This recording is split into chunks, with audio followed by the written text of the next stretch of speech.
আসসালামু আলাইকুম। আশা করি সবাই ভালো আছেন।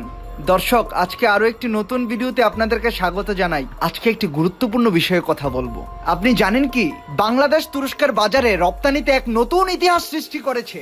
হঠাৎ কিভাবে পাল্টে গেল পরিস্থিতি, কেন বাংলাদেশ এই বিশাল অর্জন করতে পারলো এবং এই অর্জন সম্পর্কে তুরস্কের সরকার কি বলছে। দর্শক, চলুন আজকের এই গুরুত্বপূর্ণ প্রতিবেদনটি শুরু করা যাক। তুরস্ক একটি শক্তিশালী অর্থনীতির দেশ। বাংলাদেশের রপ্তানি পণ্যগুলো তুরস্কের বাজারে এক অনন্য উচ্চতায় পৌঁছেছে। সম্প্রতি তুরস্কের শীর্ষ ব্যবসায়িক সংগঠনগুলো বলছে বাংলাদেশের রপ্তানি পণ্য তাদের অর্থনীতির জন্য অত্যন্ত গুরুত্বপূর্ণ হয়ে উঠেছে।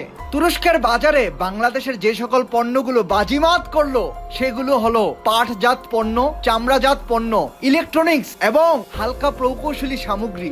বিশেষ করে তুরস্কের বাজারে বাংলাদেশের তৈরি পোশাকের চাহিদা ক্রমাগত এক অনন্য উচ্চতায় পৌঁছেছে।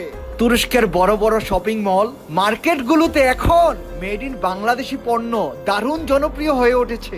বিশেষ করে তুরস্কের সাধারণ ক্রেতারা তারা বলছেন বাংলাদেশি পণ্যের গুণগত মান এবং দামের তুলনা করলে মেড ইন বাংলাদেশি পণ্যগুলো অসাধারণ। তুরস্কের ক্রেতাদের মতে বাংলাদেশি পণ্য শুধু সাশ্রয়ী নয়, এটি টেকসই ও আধুনিক ডিজাইনের জন্য দিন দিন অত্যন্ত জনপ্রিয় হয়ে উঠেছে।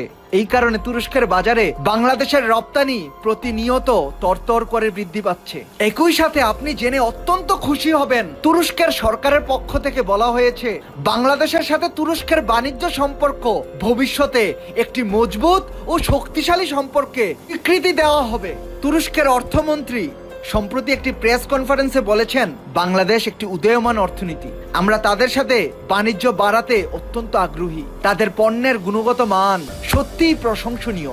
বাংলাদেশের রপ্তানি খাতের এই বিশাল সাফল্য শুধু বাংলাদেশের অর্থনীতিকে শক্তিশালী করছে না, বরং আন্তর্জাতিক বাণিজ্যে বাংলাদেশের অবস্থান আরো শক্তিশালী করছে। তুরস্কের সাথে এই সাফল্য ভবিষ্যতে বাংলাদেশের অন্য আন্তর্জাতিক বাজারে সফলতা অর্জন এবং বড় সুযোগ তৈরি করে দিবে। দর্শক, এটা বাংলাদেশের জন্য সত্যি একটা গর্বের মুহূর্ত। তুরস্কের মতো একটি বড় বাজারে বাংলাদেশ যে সুনাম অর্জন করেছে তা এদেশের অর্থনীতির উন্নয়নের নতুন দিগন্ত উন্মোচন করবে। আপনি কি মনে করেন, এই সাফল্য ধরে রাখতে বাংলাদেশ কি কি উদ্যোগ নিতে পারে? দর্শক, এই ভিডিওটি সম্পর্কে আপনি আপনার মতামত কমেন্ট করে জানিয়ে দিন। এরকম আরো ভালো ভিডিও নিয়মিত পেতে আমাদের চ্যানেলটি এখনই সাবস্ক্রাইব করুন। ভিডিওটি ভালো লাগলে লাইক করুন এবং আপনার পছন্দের মানুষের সাথে এই ভিডিওটি শেয়ার করুন। আজকের মতো এতটুকুই থাক। আল্লাহ হাফেজ।